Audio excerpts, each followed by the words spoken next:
طارق الصلاة.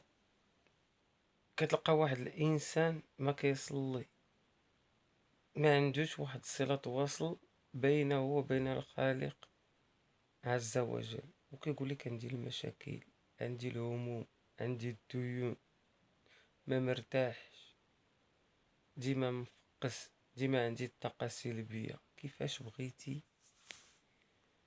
تكون حيوي وتكون نشيط ماديا ومعنويا وانت قاطع صلتك وبين داك اللي عطاك العين وعطاك الدماغ وعطاك حاسة الشم وحاسة الذوق وعطاك القلب وعطاك جميع أعضاء الجسد؟ كاين لي بزاف كيفتقدها، كاين لي بزاف محتاج عضو من ديك الأعضاء باغي يشريها بالمال وما لقياش، وانت الله تعالى عطاك كل شيء وما رابطش صلة الوصل بينك وبينه، وما بغيتيش يكون عندك هاد المشاكل، وبغيتي تكون مرتاح، وبغيتي تحط راسك على الوسادة وتفيق الصباح ناشط ورشيق.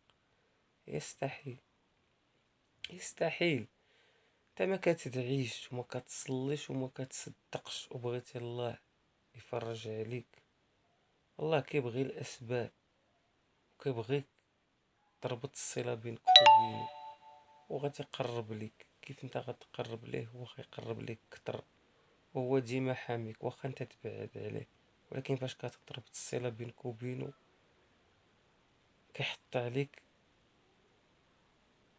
الدفء ديالو وتيديرك بين جناحو وكيوفر لك كاع داكشي اللي كيخصك. وديما الأدعية الأدعية في الصباح والمساء والقرآن الكريم ما تيسر من القرآن، وغادي تشوف البركة ديال الله عز وجل والخيرات العظيمة والكثيرة إن شاء الله. ثق بيا.